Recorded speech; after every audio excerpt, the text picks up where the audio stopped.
Welcome to Today in Prophecy, daily news in 15 minutes or less, and a happy Labor Day to you for all of you who are in the United States. But boy, do we have a lot of news even to cover on this holiday. As we know, over the last couple of days, the news has broken out of Israel that the bodies of 6 hostages who were murdered, by the way, by Hamas, were recovered from Gaza. Given the understanding and the background that Kamala Harris and Biden and team really tried to pressure Israel not to press into Rafah, threatened them with all kinds of nonsensical things. But you look at the outcome. Okay, what happens? Well, this report out of Times of Israel says autopsy finds 6 hostages. The 6 hostages were shot multiple times at close range in the last 48 to 72 hours before their bodies were rescued. In other words, the people that were holding them hostages, the evil people, knew that the troops were coming, so they decided to execute all 6 of them. Absolutely horrific to understand the dynamics of this.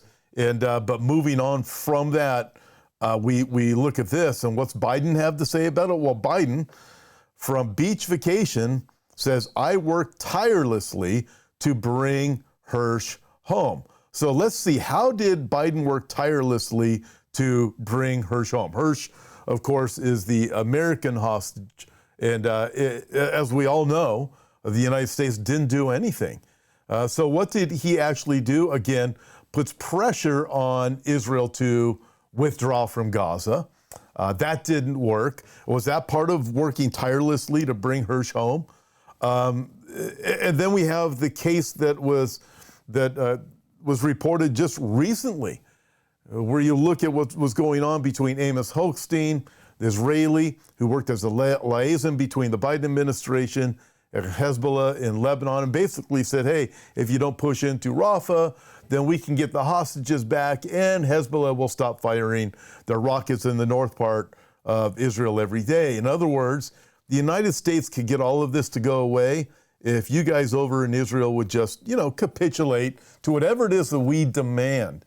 And then, of course, there's also the evidence that came out after Raisi, the former president of Iran, after his helicopter crashed, that the Biden administration was working with President Raisi of Iran to overthrow the Netanyahu government. So you look, is that how Biden was working tirelessly to bring Hirsch home, to overthrow the nation of Israel, to get Israel to capitulate to whatever they wanted to do?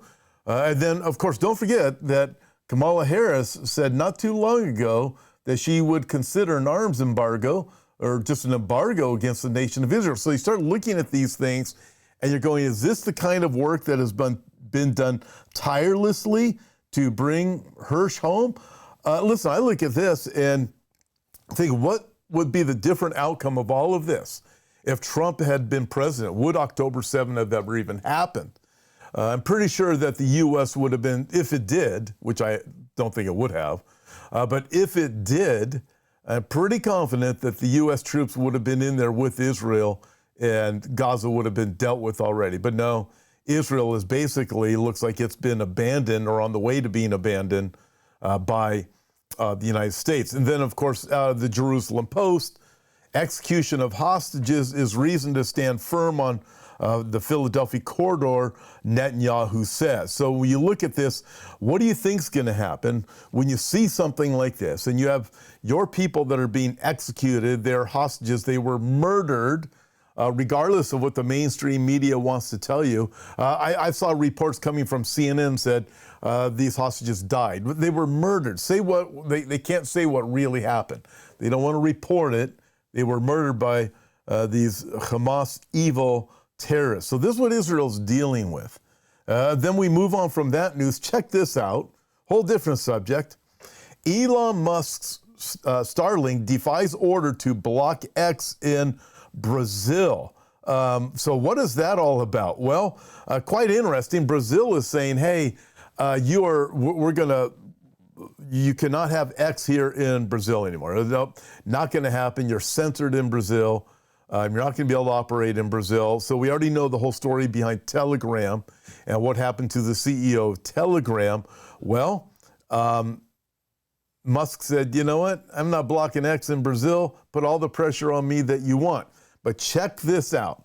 This reporter from Fox News, ex-Labor Secretary Robert Reich, claims Elon Musk out of control, says regulators should threaten arrest of Elon Musk. Musk has endorsed Donald Trump for president, and it said he would serve in his administration. Get this, former Labor Secretary Robert Reich, who served during Bill Clinton's presidency, wrote in a column published Friday that Elon Musk was out of control and argued he needed to be reined in. He may be the richest man in the world.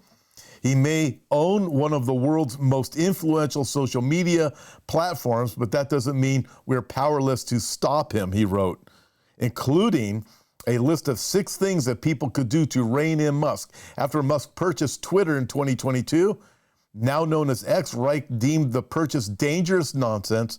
He argued Musk's purchase was just about power rather than free speech. Okay, rather than free speech, but yet you are going after Musk for free speech. So what is really going on? Listen, I think we need to look at this for what is really happening in the world. There's many people out there. I know some that say that Musk is he's actually he's working with the other side, and it's all part of this covert plan. And Musk is an operative of them. And the same thing with Trump, they'll say. Okay, so here's the deal. And listen, it may be that. You may have this side rising up and the Trump-Musk side rising up at the same time.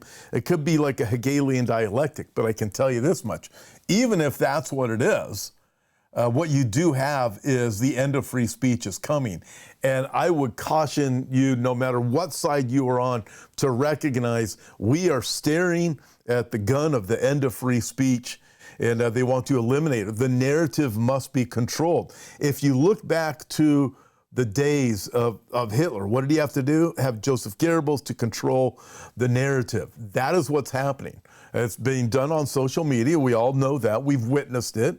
The FBI, it's been proven now the FBI was involved with it. You saw Mayorkas over the last week being caught in the fact that although he denied it, it's absolutely true when Josh Hawley questioned him. So you start looking at these things and you realize, regardless of what you think, a controlled operative or something like that with Musk, if for whoever thinks that, the problem is we are looking at the end of free speech, and I would look at all of these things as being a huge warning. Now check this out, moving on from that.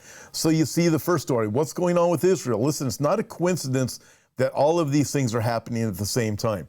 What's going on with the end of free speech, attacking free speech, anybody who speaks against the narrative. Keeping in mind, George Orwell wrote in 1984, the time will come when telling the truth will be a revolutionary act. So keep that in mind. Well, look at this. So you move from Israel, you move to the end of free speech. We're looking at it. More pandemics. Look at this. Gateway Pundit reports New York City Department of Health is spraying pesticides on streets to prevent West Nile virus, warns residents to stay inside. Wow. The New York City Department of Health has begun spraying New York City streets to prevent West Nile virus transmitted by mosquitoes. Our town reported that trucks have been deployed throughout New York City, spraying low concentrations of Anvil, Templus 10, and Duet. Health administrators said the health department is actively working to prevent West Nile through public education, treating marshy areas, and spraying for mosquitoes. The city has applied pesticides to reduce the threat of the West Nile virus. To minimize exposure to the pesticide, go inside immediately when the truck goes past. I mean, you look at this and go, what is really going to happen? We're going to look at Australia here in just a second. But think of it like this. Or get this perspective. I live in Southern California, the desert area. A few years ago, we just never had mosquitoes. Just didn't have them. If you go back about 5 years, hardly ever. I had my friend in North Carolina, boy, he would get all bit up all summer long. I said, yeah, I think I got one mosquito this whole summer, right? So that goes back about 5 or 10 years.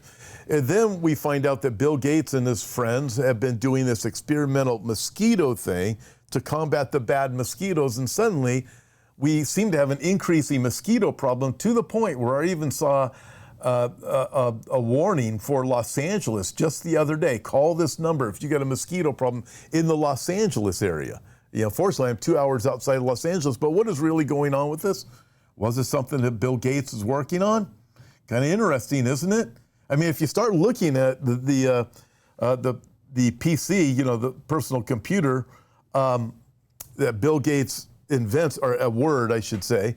So what happens? Windows 94, you know, all that kind of stuff is what I mean. So start looking at the Windows. What do?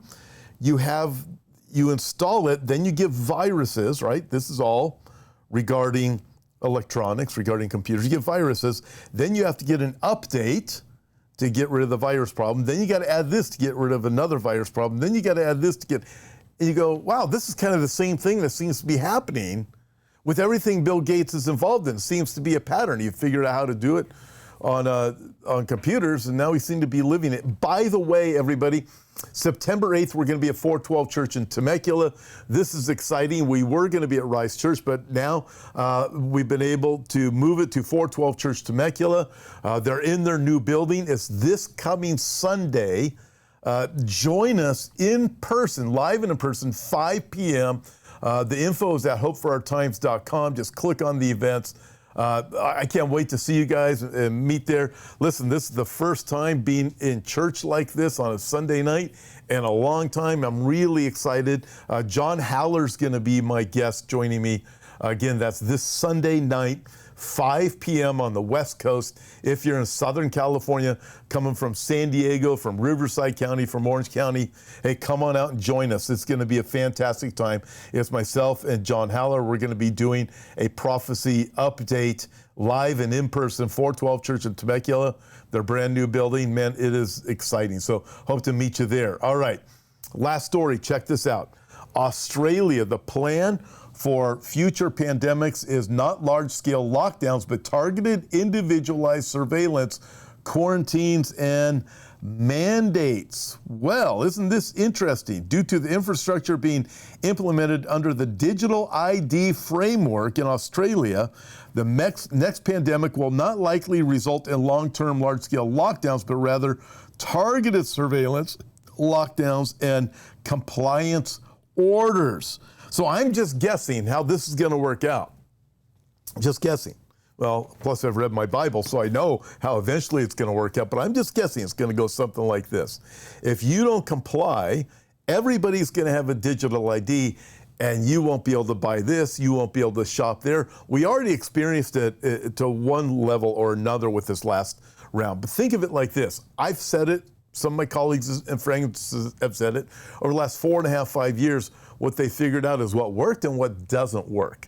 So they had to get rid of what doesn't work and implement a way to eliminate that problem. That's what they're doing. They're just perfecting what they've done as they're preparing this world for Antichrist. But listen, we get to be prepared for Jesus Christ. We don't have to worry about that guy.